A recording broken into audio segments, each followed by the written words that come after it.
Baiklah, tanpa melengahkan masa lagi, untuk segmen kita yang seterusnya, saya ada seorang personality. Semalam dia dah datang, hari ni pun dia datang lagi, tapi hari ni tajuk dia berbeza.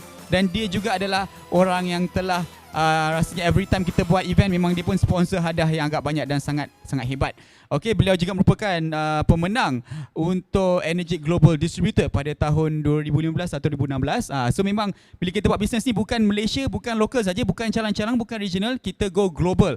Jadi tak menggunakan masa lagi, untuk tajuknya Mindset Change to Create Business Sustainability. Please welcome Master Sifu Saiful Mualim 686-3.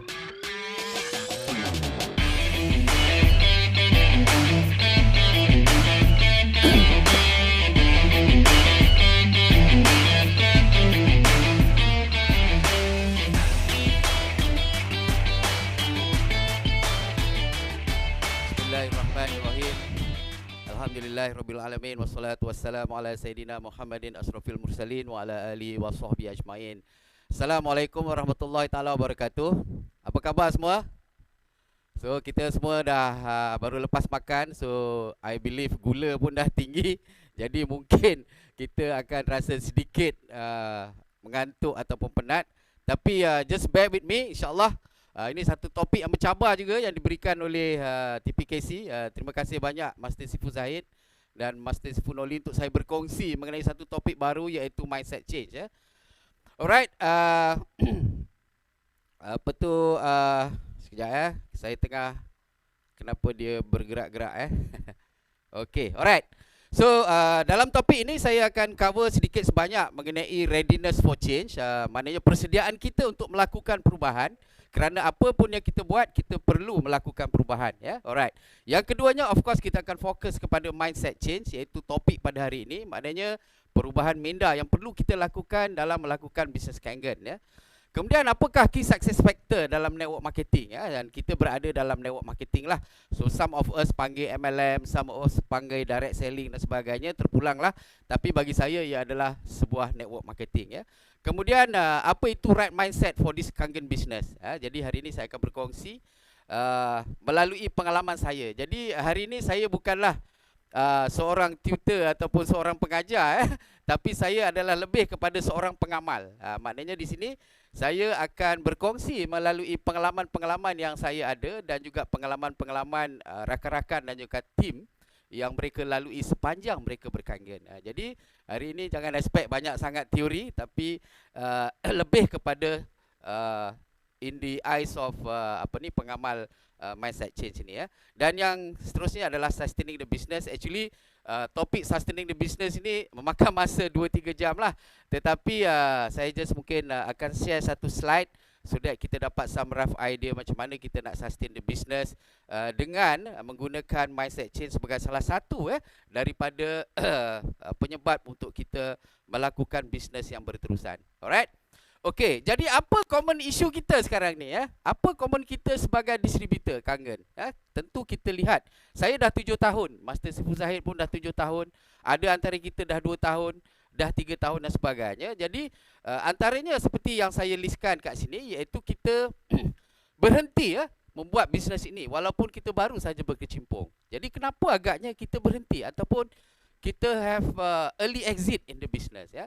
Adakah kerana expectation, ya? Mungkin juga expectation dia high ataupun expectation dia mungkin sama dengan bisnes-bisnes lain dan sebagainya, ya. Alright, yang kedua, tak konsisten. Betul kan? So ini apa yang Master Sifu Chin berkongsi malam tadi, dia kata ini suka time. Maknanya dia nak buat, dia buat. Ataupun some people call it sometime lah. Maknanya nak buat, buat, tak nak buat, tak buat. Kadang-kadang mungkin rasa nak renovate rumah baru buat bisnes, nak melancong ke Australia kan, kita baru buat bisnes dan sebagainya. Jadi tak konsisten, on and off. Dan mungkin juga disebabkan kita ikut-ikut saja. Kita buat bisnes kerana mungkin rakan-rakan kita nampak ke depan dalam bisnes ini. Kemudian antara masalah kita lose momentum. Apa tu momentum? Kalau fizik, momentum itu maksudnya mass time velocity. Senang saja. Okay, bila kita kata velocity, tentu distance over time. Jadi kalau distance tak jauh, maknanya effort dan juga aktiviti kita tak banyak. Macam mana kita nak ada momentum? Jadi kita cepat lose momentum kerana kita, apatah lagi kita nak cakap IOMA, massive action dan sebagainya, ya. Jadi kat situlah kita bila tak ada momentum, kita rasa macam kaki kita diglu ataupun kaki kita berat untuk melangkah. Kemudian lose focus, even 6A rank.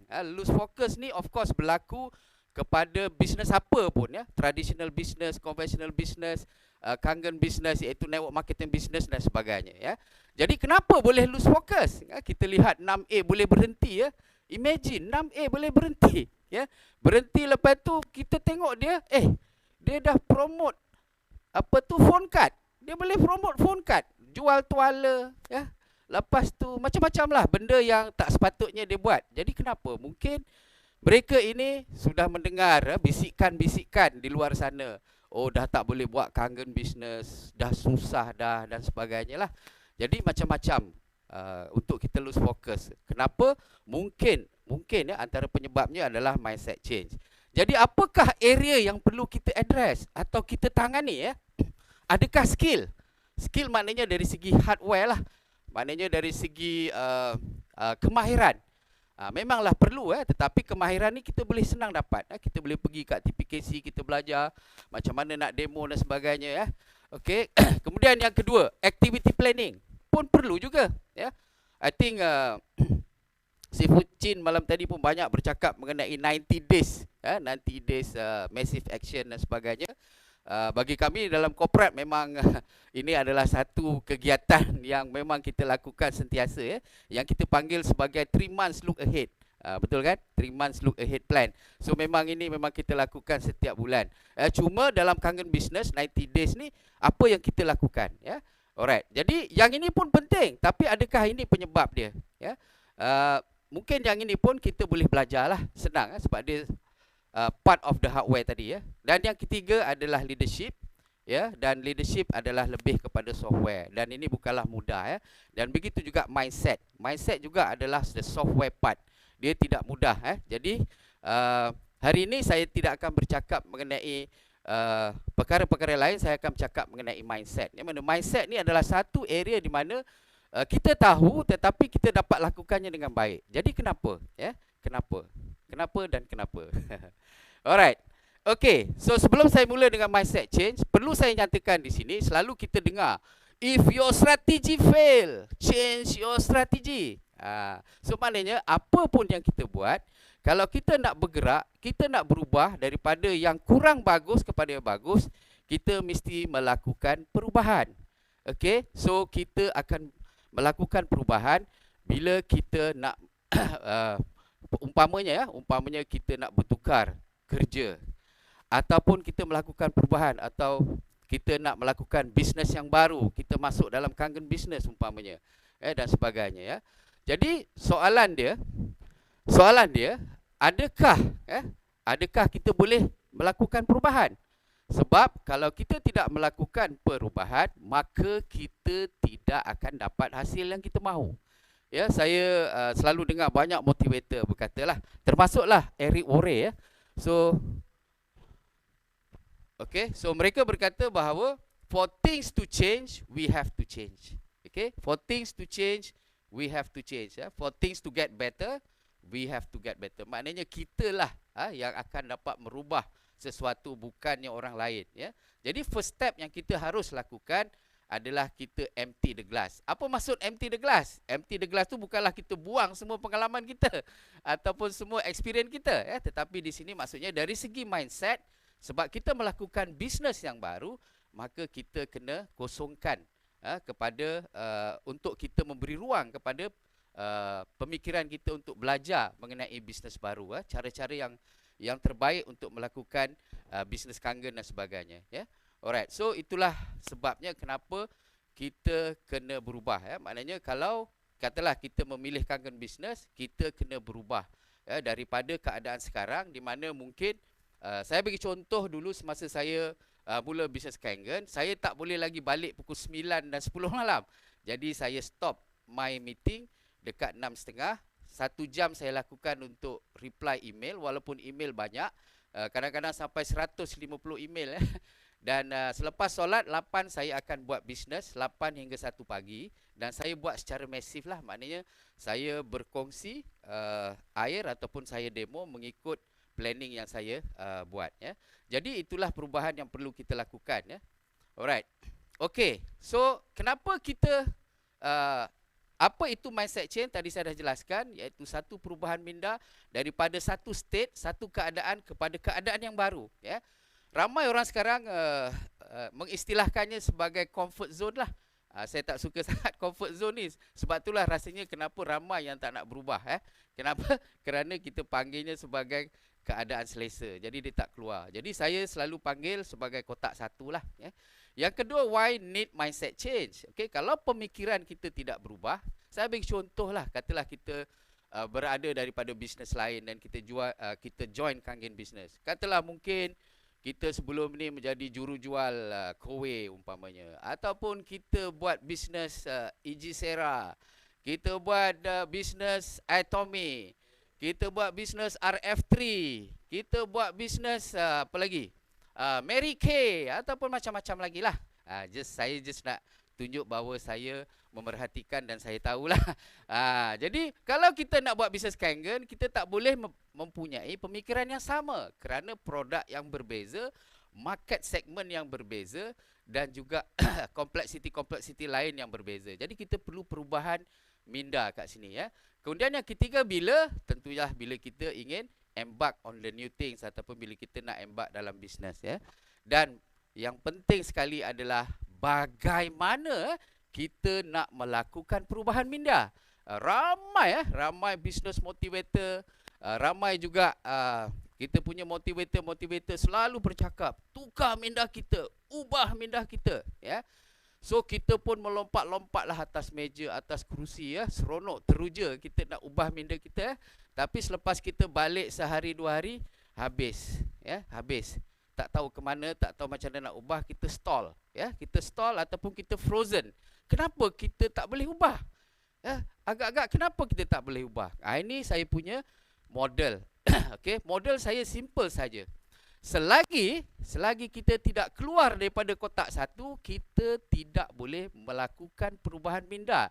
Kita tidak boleh mempunyai attitude yang kita mahu. So orang putih selalu kata, you don't have attitude. Maknanya dia ada something wrong lah. Alright. So tentu kita tahu karakteristik kita, dalaman kita ada 5 yang saya klusterkan di sini. Mungkin ada banyak, tetapi 5 yang utama bagi saya adalah, pertamanya adalah ego. Ego ni perlu tak agak-agak? Memanglah perlu kan? Tapi kita kena kontrol the ego. Satu. Kedua, ragu-ragu. Ragu-ragu ni, saya bagi contoh orang yang nak buat, tak buat. Nak kangen, tak berkangen. So dia ragu-ragu. Ibu saya pernah mengatakan bahawa orang ragu-ragu ni makan buntut ayam. Dia buntut ayam ni kenapa dekat belakang. Dan juga di tempat benda kotor. So ragu-ragu. So kita tak naklah ragu-ragu ni. Okay, yang ketiga adalah malu. Ramai orang mungkin rasa malu nak buat bisnes Kangen.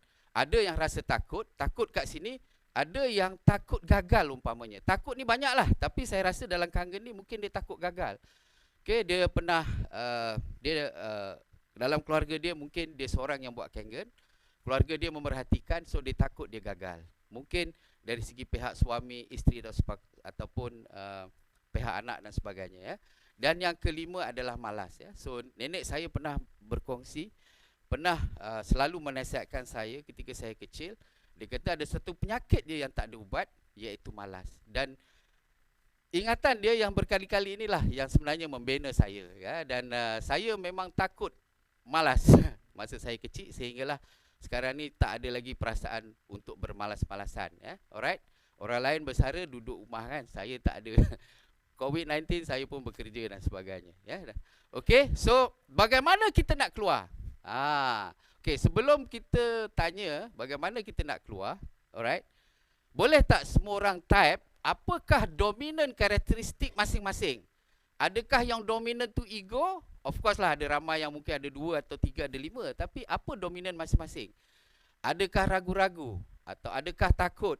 Adakah malas? Adakah malu? Ataupun ego? Cuba type kat situ. Boleh tak semua orang type? Pilih satu yang mana agak-agak. Adakah malu? Saya tengok kat skrin ni, malu, takut. Okay, malu, malas. Okay, lagi apa tu? Kemalasan. Malu, takut, malas, segan. ego. Okay, so something around malu, malas, takut. Ego ada 1, 2. Amazing tak ada yang ragu-ragu Okay, so maybe this group bagus Sebab apa? Sebab saya buat saya buat kajian dengan grup saya untuk 5 away day. So kebanyakan dari mereka ni ragu-ragu. Ragu-ragu adalah the most orang kata karakteristik yang dialami oleh mereka Alright, jadi apa yang kita perlu adalah kalau kita sebagai upline partner, kita kena membantu tim kita bagaimana nak keluar daripada karakteristik yang menghalang kita untuk mendapatkan mindset yang betul. Saya bagi contoh, kalau orang tu malu, saya pernah buat saya buka booth di Langkawi So saya dah bagi assignment So masing-masing mengikut keperluan mereka lah. So ada yang malu tu saya bagi untuk supply air untuk mereka rasa lah. Okay, so ada satu ketika tu orang tu tanya, apa tu air kangen? Dia malu nak cakap sampai macam tu sekali. Okay, so dia pergi ke belakang, dia suruh orang lain jawab. So tahap malu dia tahap gaban lah orang cakap kan. Jadi setelah beberapa kali, alhamdulillah dia dah tak ada rasa malu lagi. So maknanya kita perlu praktis. Benda-benda ni semua kita perlu praktis Sebab tu group activity amat penting. Seperti buka booth ni sebenarnya bukanlah nak close sangat, tapi lebih kepada membina tim kita untuk keluar daripada kotak satu. So takut, fear umpamanya. Okay, so kalau kita takut, ada 2 cara lah. Saya bagi contoh, kita cari coach ataupun mentor yang telah pun memang berjaya dalam bisnes yang sama. Sudah tentu mereka akan guide kita. Jika kita ada masalah, mereka lah yang kita tentu. Itu satu. Yang kedua, katalah kita takut. Bila kita takut, bagaimana kita nak mengatasinya? Kita selalu sebut. Masalah dengan kita, especially kita lah orang Melayu ni, kita takut ataupun kita malu nak bercakap berulang-ulang. Sepatutnya kita share. Share dengan wife kita, apa kita nak capai, berapa income kita nak capai, apa kita nak buat. So kita share. Kita share from time to time dan kita cakap berulang-ulang kerana cakap kita itu adalah doa. InsyaAllah kita akan dapat. So itu satu cara macam mana kita nak keluar daripada takut. Untuk ego, saya bagi contoh lah. Saya sendirilah. Saya ketika itu saya rasa dominan saya ego. Saya masa tu terfikir, saya nak kena buat ni ke? Saya nak kena demo ke? Nak kena share air ke? Ketika itu. Jadi apa saya buat? So saya ingat lagi masa raya. So saya balik kampung. Saya start buat demo ke adik-beradik saya. Saya panggil mereka, saya nak tunjuk something. So tujuan saya bukanlah nak close mesin, tapi nak keluar daripada ego saya. Dan ketika itu siapa yang datang rumah je saya demo. Siapa datang rumah saya, sehinggalah sampai ketika saya boleh demo kat even ke maid ataupun pembantu-pembantu rumah dan sebagainya. Jadi kat situ kita perlu praktis supaya ini jadi casual, sehinggalah kita dapat melakukannya seperti kita punya daily routine. Alright. So ragu-ragu umpamanya, kita kena cari kita punya big why. Macam mana kita nak cari big why? Ada banyak lagi perkara kat situlah. Umpamanya, apakah kita sudah tahu matlamat kita dan sebagainya, dan ketika itu kita boleh translatekan big why kita into target kita, dan daripada target kita translatekan into plan kita. Mungkin kita translatekan into kita punya year plan ataupun 90 days plan dan sebagainya. So malas ni tak adalah saya rasa malas ni kita boleh praktis, yang mana kita sebagai upline partner, kita boleh bantu dia untuk mencapai quick wins. Kalau katalah kita boleh bantu dia untuk dapat business partner umpamanya kan. So sudah tentu dia akan teruja dan lama-lama kemalasan tu akan mengurang dan sebagainya. Alright. So daripada sinilah, bila kita sudah keluar daripada kotak satu, maka perubahan mindset kita dan attitude kita boleh berubah dengan senang. Dan kat sinilah perjalanan kita untuk menjadi profesional network marketing profesional. Maknanya kita progress daripada beginner, amateur, hinggalah kita menjadi profesional. Maknanya progression kita selepas kita keluar daripada kotak satu, kita akan membina mindset yang betul, attitude yang betul, dan insyaAllah kat situlah akan terbinanya kepimpinan yang betul. Sebab apa? Kepimpinan ni amat penting bila kita buat bisnes kangen atau bisnes network marketing ini. Kerana apa? Kerana salah satu daripada tujuan kita adalah untuk mencari business partner. Kita nak develop leaders, ya. Maknanya leaders develop leaders. Bagaimana kita nak develop leaders kalau kepimpinan kita tak jitu? Bagaimana kita nak membina leaders kalau environment ataupun persekitaran yang kita bina tidak kondusif, tidak positif, tidak sesuai untuk orang masuk dalam kita punya environment, ya. So Ustaz Sabri pagi tadi pun ada menyebut tentang orang jenis apa yang patut kita kelilingi, ya. Tapi kita juga bertanggungjawab untuk create the positive environment supaya senang untuk orang masuk dan join dengan kita punya group dan sebagainya, ya. So itu sedikit sebanyaklah. Jadi apakah yang kita require untuk kita grow, kita grow the business, ya. So kat situ saya ada 5 perkara utama bagaimana kita nak grow business kita. Saya bagi contoh empowerment, ya. Empowerment ni maknanya kita own the business lah. Okay, kalau kita mengharap upline partner macam tadi kan, 16 kesilapan dalam kita berkenggan ni. So kita tak own the business, kita rely on upline partner dan sebagainya. Jadi kat situlah mindset amat penting sekali supaya kita tahu, pemikiran kita tahu bahawa kita perlu own the business. Kita perlu, ya, own aktiviti kita dan sebagainya, ya. Begitu juga dalam develop leaders tadi, ya. So of course semua aspek diperlukan, ya. Skill, activity planning, kepimpinan, mindset change dan sebagainya. Tapi hari ini saya bercakap dalam konteks mindset change. Kalau kita nak motivate orang, bagaimana kita nak motivate kalau sendiri kita tak motivated, ya. So kat sinilah penting untuk kita mempunyai pemikiran yang betul, ya, agar kita dapat motivate grup kita dan tim kita inspired dengan apa yang kita buat, ya. Maknanya kita walk the talk, ya. And hopefully kita akan berjaya untuk melahirkan ramai leaders. Okay, yang ketiga dari segi multiplication, for example duplication, sama juga, kalau kita mindset kita nak follow, buat cara kita sahaja, maka susah, ya. So kat sini sebab tu saya highlightkan, bila kita berada dalam bisnes Kangen, kita kena duplicate cara orang-orang yang telah pun berjaya dalam bisnes Kangen ataupun aktiviti-aktiviti yang telah pun kita aturkan untuk berjaya dalam bisnes Kangen. Okay, so ini 7 steps in network marketing. Kalau kita lihat, ini step yang saya rumuskan lah, daripada prospecting, presentation ataupun demo, follow up, closing, actually get it started. Ini saya ambil daripada Eric Worre. Saya rasa ini adalah satu proses yang penting. Sebab apa? Sebab ramai daripada business partner kita, bila mereka on board, mereka berada dalam grup kita, kita tak align expectation mereka, ya. For example, Eric Worre ada berkongsi, ya, apakah expectation anda dari segi income, and then berapa banyakkah masa yang you boleh allocate untuk dapatkan income ini dan sebagainya. Kat situlah di mana kita melakukan alignment, ya. Begitu juga dengan engagement dengan tim kita, ya. Kalau kita tak melakukan engagement, memang sukar, ya, untuk kita membina tim-tim yang lebih hebat lagi lah, ya. Dan begitu juga event seperti hari ini. Jadi kat sini kalau kita lihat 7 step ini memerlukan mindset yang betul lah, ya. Alright, dan apakah mindset tu nanti saya akan kongsikan lah. Alright, so ini key success factor yang saya outlinekan daripada pengalaman saya. So yang pertama sekali mindset, dan right attitude. Of course kita bukan senang nak dapat the right mindset and right attitude. Kita kena keluar dulu daripada kotak satu, ya. Kemudian yang kedua, kita mesti consistent with momentum. Kalau kita rasa kita tidak ada momentum, maknanya ada something not right.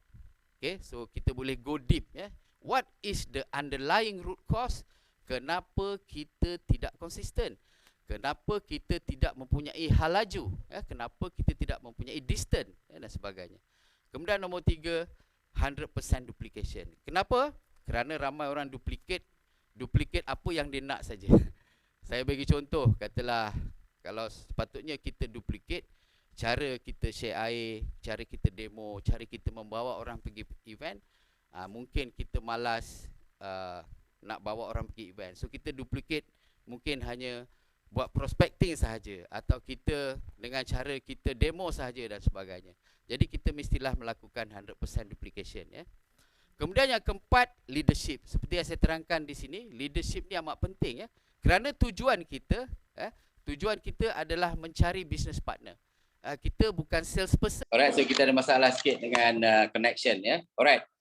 Okay, so tadi kita bercakap mengenai key success factor in network marketing. Saya rasa saya bercakap tadi mengenai leadership. Kenapa kita perlu mempunyai ciri-ciri kepimpinan yang jitu dan mantap. Kerana apa? Kerana kita yang akan create environment yang kondusif untuk semua tim kita berada dalam bisnes kita, ya.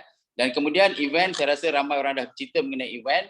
Actually bisnes kita berkembang mengikut berapa ramainya orang yang kita bawa kepada event-event. Event ni tak semestinya event-event besar, event-event kecil. Macam malam tadi kami buat special coaching daripada Master Seafood Chin. Itu juga adalah event, ya. So kat situlah kita akan memberikan sedikit exposure kepada tim kita tentang bagaimana nak menghadapi cabaran, bagaimana nak melakukan dengan lebih efektif dan sebagainya. Alright. So sekarang barulah saya akan pergi kepada right mindset for the Kangen business. So ini lebih kepada apa yang saya collect lah, ya. So the first one, sebelum kita embark on the business, so apa kita perlu ada dalam pemikiran kita, ya. So kita mesti berfikir bahawa kita mesti berubah. First thing, we have to make the change, ya. Kat sini ada elemen taking risk, for example.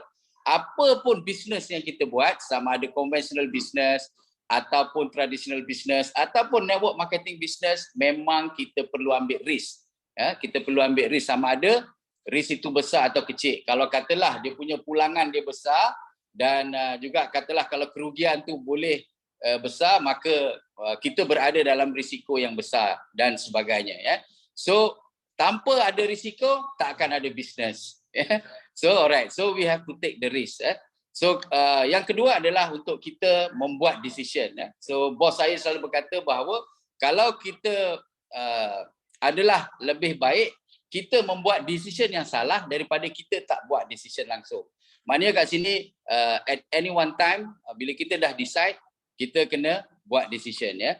So saya tunjukkan slide kat sini, ya. Di mana nampak pyramid of success lah. Tapi sebenarnya yang sebelah kiri itu, saya ada tunjukkan kat sini, ya, involvement kita sebagai distributor. Ya, the first one, kita mesti menjadi 100% distributor. Untuk menjadi 100% distributor, okay, kita kena share produk. Produk kita apa? Produk kita air. Ya. Ramai kat luar sana mempunyai banyak produk, tapi mereka tidak seperti kita, ya, bahawa kita berkongsi air supaya mereka dapat nilai tambah. Mereka dapat nampak nilai tambah, kerana dengan nilai tambah inilah mereka akan tertarik dan insyaAllah akan memiliki mesin dan sebagainya. Ya, yang keduanya demo, take people to event dan sebagainya. Jadi kat sinilah di mana kita perlu mengambil risiko. Apakah risiko yang perlu kita lakukan? Sudah tentu bila kita meninggalkan keluarga kita umpamanya, bila kita berada di luar sana, bertemu dengan ramai daripada prospek-prospek kita dan sebagainya. So kat sinilah di mana kita berada dalam keadaan di mana kita take risk. Risk yang paling nyata sekali adalah di mana bila kita berjumpa dengan prospek kita, mereka tidak membeli produk kita ketika itu, ya. Ketika itu mereka tak ambil decision untuk beli. Jadi itu pun satu risk, ya, juga, dan kita tak perlu risau. Kerana apa? Kerana closing seperti yang saya nyatakan, ia adalah satu proses, ya. So yang keduanya adalah dari segi managing perception and self. Sebab apa? Sebab ramai daripada kita tak ready. Alamak, dulu kerja MD CEO, sekarang ni nak buat bisnes air. Nak kena demo dengan orang, kan, nak kena bawa air dan sebagainya. Jadi kita kena manage the perception and self esteem, sebab ramai orang akan berkata dengan kita macam-macam lah. Saya sendiri mengalami pengalaman yang sama, tapi ketika saya mendapat feedback seperti ini, saya memang sudah ada strong belief in this business. Jadi saya tak ada masalah. Sebab tu kat sini saya outlinekan bahawa untuk kita manage, perkara yang paling utama sekali adalah dengan belief. Maknanya kita percaya. Okey, so nanti saya akan terangkan sedikit bagaimana kita nak dapat belief. Sebab kalau kita tidak ada belief, maka kita tak dapat buat bisnes. Ya, kita tak dapat buat bisnes dengan secara efektif. Dan of course, macam Ustazah Nasariah ada berkata mengenai bagaimana kita harus suka. Begitu juga dengan Dr. Atif bercakap bahawa kita kena enjoy doing what we do. We have to enjoy doing what we do. Sebab apa? Sebab bila kita dah ada belief, kita akan suka make the change. Kita menjadi ejen perubahan. Apa yang kita panggil sebagai membantu ramai orang untuk lebih sihat, untuk lebih mempunyai kewangan yang kukuh dan sebagainya. Malah kita memberi peluang untuk ramai orang untuk infak ataupun sedekah air kepada ramai orang. So kalau kita pergi balik kepada Pyramid of Success, kat sini ni saya minta semua orang boleh kalau tak ada lagi model, boleh follow model ni. Model ni lah yang saya belajar daripada dulu lagi, iaitu untuk kita mendapatkan hasil. Untuk kita mendapatkan hasil, kita perlu melakukan aktiviti-aktiviti yang terbukti menghasilkan result-result yang kita mahu. Maknanya kita membuat planning aktiviti daripada kita punya target dan juga dari kita punya impian kita lah. Alright. Tapi bagaimana kita nak lakukan action ini? Saya beri contoh macam hari ni tim kita di Melaka ada buka booth di Melaka untuk satu event. Sudah tentu mereka malas nak buat jika mereka tak ada belief. Sudah tentu mereka tak nak buat benda ni sebab mereka tak ada belief in this business. So belief itu penting. Tapi bagaimana? Mungkin ejaan tu silap sikit. Okay, tapi tak apa. So kita perlu ada belief. Maknanya kita perlu ada kepercayaan. Kalau kita tidak ada kepercayaan yang kuat tentang bisnes kita, tentang produk kita, maka kita akan menghadapi masalah. So kat sinilah di mana bila kita dah ada belief, okay, basically sky is the limit. So tak ada apa-apa pun yang boleh menghalang kita untuk melakukan bisnes ini bila kita ada belief. Tapi nak ada belief ini bukanlah senang. Sebab tu ramai daripada kita mungkin cepat orang kata cepat actually exit daripada bisnes kerana mereka belum sempat ada belief. Nak ada belief, kita perlu melakukan perkara-perkara yang perlu kita lakukan sebagai distributor. Saya bagi contoh lah. So first thing, semasa saya mula-mula dalam Kangen, saya diketengahkan dengan satu konsep di mana kita perlu menjadi 100% user. So 100% user ni maknanya kita kena pastikan diri kita minum air Kangen ni supaya kita sendiri mendapat pengalaman. Pengalaman yang kita boleh perkongsikan, yang kita boleh story in the future. Begitu juga kita kena berkongsi dengan keluarga kita, jiran kita, sahabat andai kita dan sebagainya. Dan kat sinilah bila kita mendapat testimoni seperti ini, dia akan memberi kita belief. Dia akan memberi kita satu kepercayaan yang tinggi terhadap produk. Dan selepas itu mungkin kita akan dapat apa yang kita panggil sebagai kesihatan kewangan. Dan di situlah mungkin kita start mempunyai belief dari segi kewangan dan sebagainya. So melalui pengalaman saya, kita perlu melakukan banyak aktiviti seperti berkongsi air, kita demo dan sebagainya. Kita for example kita buat aktiviti group dan sebagainya. Daripada situlah kita akan mendapat feedback dan sebagainya. Saya sendiri mulanya memang tak nak terlibat dalam bisnes.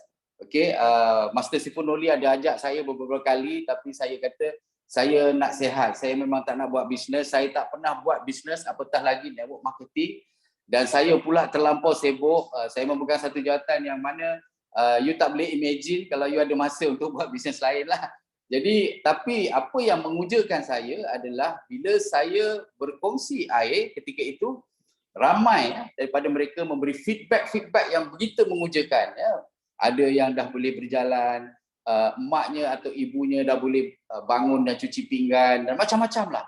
Maknanya kat situ saya mendapat satu experience yang lebih kepada spiritual, di mana menguatkan saya punya belief untuk terus berjaya dalam bisnes Kangen. Itulah yang kita namakan sebagai Pyramid of Success. Okay? Alright, yang ketiga adalah delay gratification. Saya pun tak tahu ini bahasa Jawanya lah, delayed gratification. Tapi saya rasa maksudnya kita perlu sabar sikit lah untuk kita berjaya. Maknanya it will take time. You have to take time. Saya bagi contoh lah. I think kita biasa dengar kita punya upline partner kita ya, Romi Wedera kan, bagaimana dia demo 3 kali sehari ya, 3 kali sehari dan dalam sebulan dia tak buat closing pun. Imagine kalau dia tidak mempunyai mindset delayed gratification ni, sudah tentu dia dah exit lama.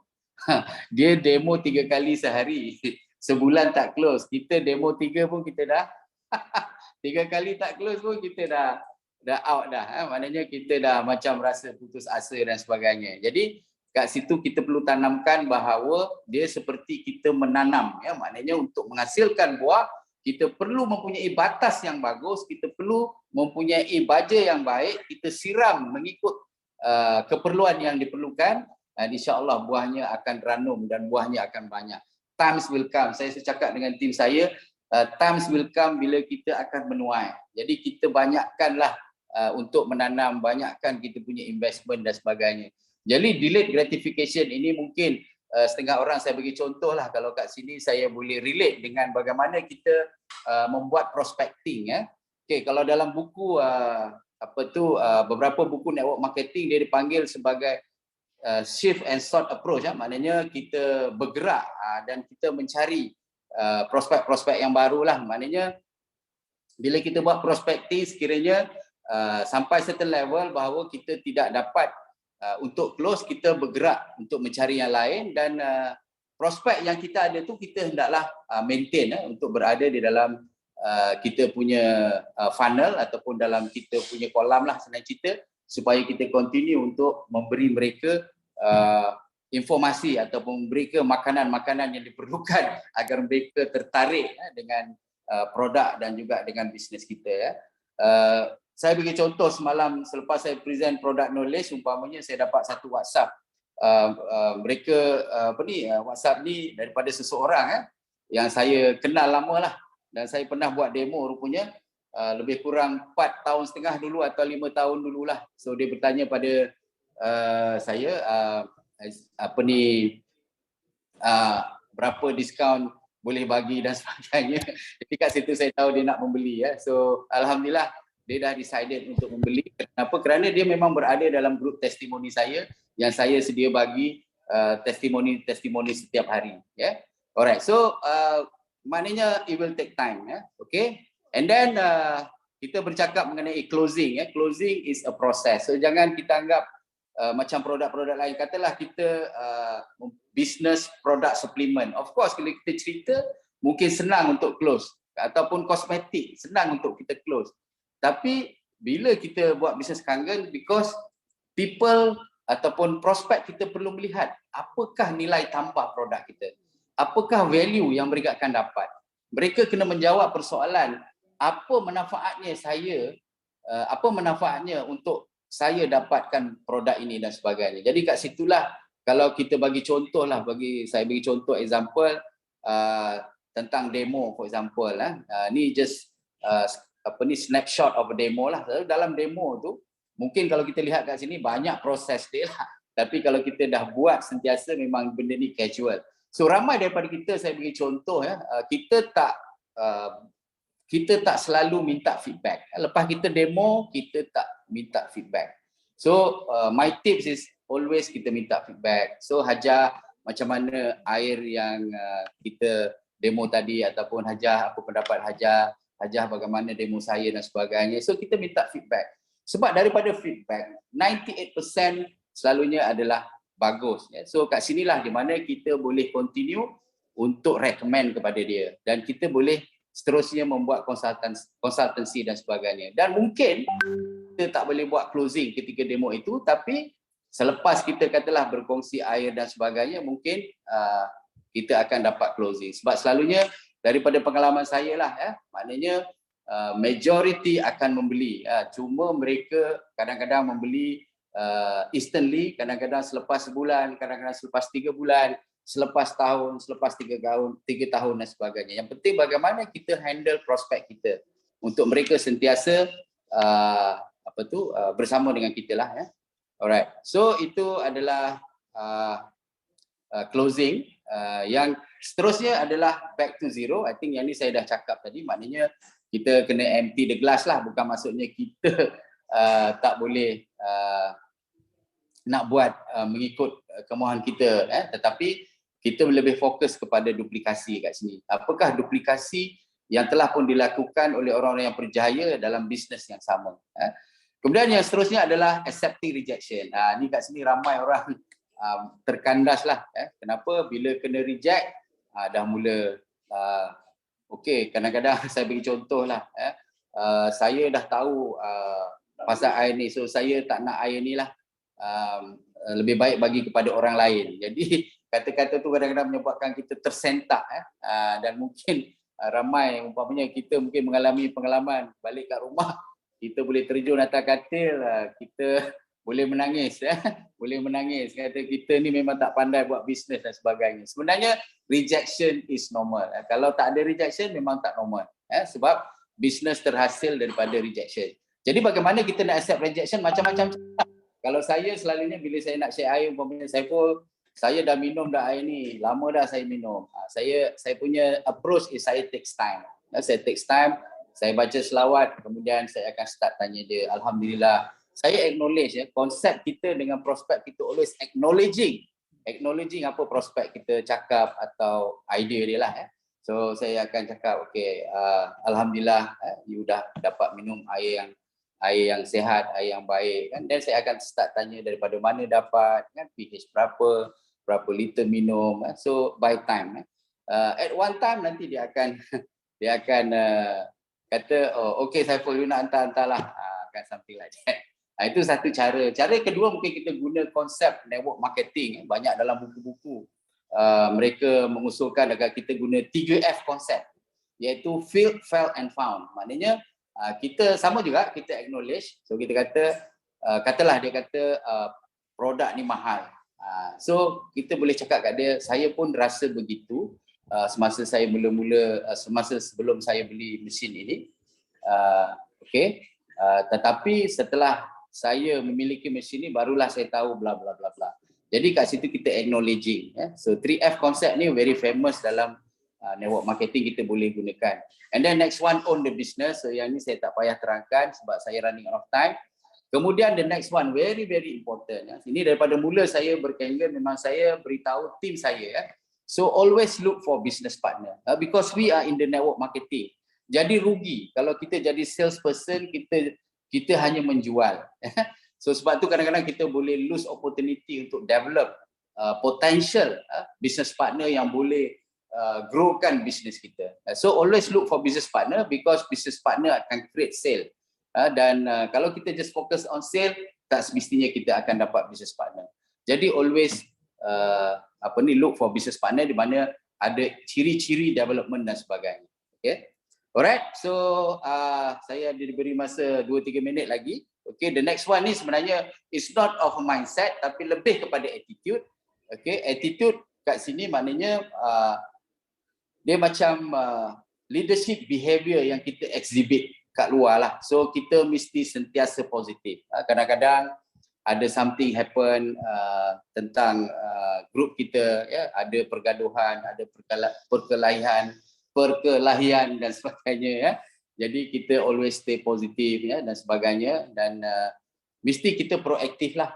Macam hari ini umpamanya sebagai distributor, apa kita buat? Sebagai distributor kita lihat ada offer tentang K-Click umpamanya, ada offer tentang KBS 6 umpamanya. Jadi kat sinilah kita being proaktif to promote kepada grup-grup kita. Ramai daripada kita bercakap, oh selalunya mereka tak nak pergi dan sebagainya. Kerana apa? Kerana kita selalunya announce, kita tak promote. Promote di sini maknanya kita beritahu kenapa dia perlu hadir. Spesifik kepada orang tu.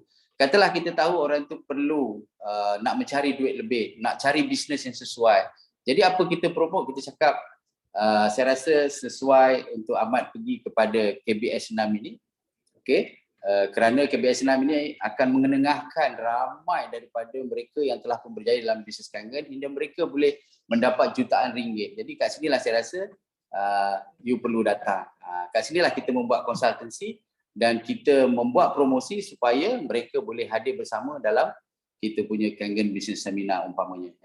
Dan begitulah juga kreativiti amat diperlukan, kerana suatu ketika kita akan melihat di mana tim kita mungkin kehilangan idea bagaimana nak meneruskan perjalanan dalam sesuatu aktiviti atau sebagainya. Jadi kat situ kita perlu kreativiti.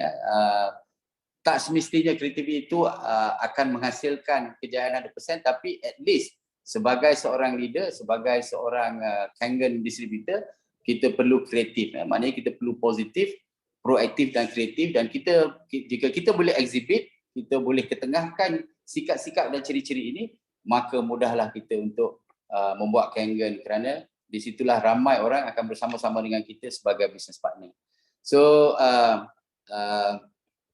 itu saja sebenarnya yang nak saya bercakap mengenai mindset change, kerana banyak masa tadi telah pun kita rugi daripada glitch tadi. Tapi secara kesimpulannya, bila kita mempunyai bisnes Kangen ini, dari cycle of success yang kita kata tadi, maknanya kita lihat di sebelah kiri. So kalau maknanya lagi ramai prospek yang kita cari, ataupun ramai daripada kita melakukan massive action melalui pencarian prospek, boleh juga. So katalah 90 hari ini kita nak cari prospek seramai mungkin. Siapakah prospek ini? Bagi saya semuanya relevan. Semuanya relevan kerana apa? Kerana energi filosofi itu dia mengenengahkan 3 perkara, iaitu spiritual, iaitu keuangan dan juga fizikal. Maknanya kat sini almost everybody kat luar sana akan at least mengendaki satu daripada 3. Kalau katalah kita pergi kat luar sana, mungkin dia sedang mencari bisnes, mencari kewangan yang lebih. Sudah tentu mungkin kita boleh introduce dengan bisnes, dan juga selepas itu kita akan bercerita mengenai kehebatan produk dan sebagainya. Dan jika kita tahu berapa persen success rate kita, sudah tentu kita akan improve from time to time. Katalah satu hari satu new user atau satu new prospect, 30 hari kita dah ada 30. Kalau katalah success rate kita 10%, sudah tentu kita dapat 3 machine owner. Kalau success rate kita 5%, kita mungkin dapat 1 atau 2. Begitulah juga kalau kita ingin mencari business partner, sudah tentu kita perlu mencari ramai machine owner dan sebagainya. Kat sinilah di mana kita monitor progress kita ataupun grow ataupun perkembangan bisnes kita melalui berapa ramainya bisnes partner yang kita ada, kerana daripada sinilah bahawa kita akan dapat mengembangkan bisnes kita bukan setakat locally dan juga globally. Jadi secara keseluruhan bila kita bercakap mengenai perubahan ni ada 3, iaitu perubahan fizikal. Perubahan fizikal ni maknanya kita berubah pangkat ataupun berubah position ataupun berubah tempat. Yang ini tidaklah menjadi masalah untuk kita kerana kita boleh lakukannya. Yang kedua adalah daripada perubahan spiritual, iaitu lebih kepada hati kita, yang melibatkan hati kita lah. So dalam agama kita lebih kepada elemen sufi lah kat situ. Dan yang ketiga adalah perubahan dari segi psikologi. So hari ini sebenarnya saya bercakap mengenai elemen mindset change, iaitu elemen psikologi. So maknanya kalau kita mempunyai mindset yang betul, insya-Allah couple with leadership development yang kita ada, kita akan bawa bisnes kita untuk berjaya dengan lebih cemerlang lagi. Jadi itu saja perkongsian daripada saya. Masa yang diberi untuk saya pun dah cukup. Saya ucapkan terima kasihlah kepada semua, dan saya serahkan kembali kepada MC. Silakan.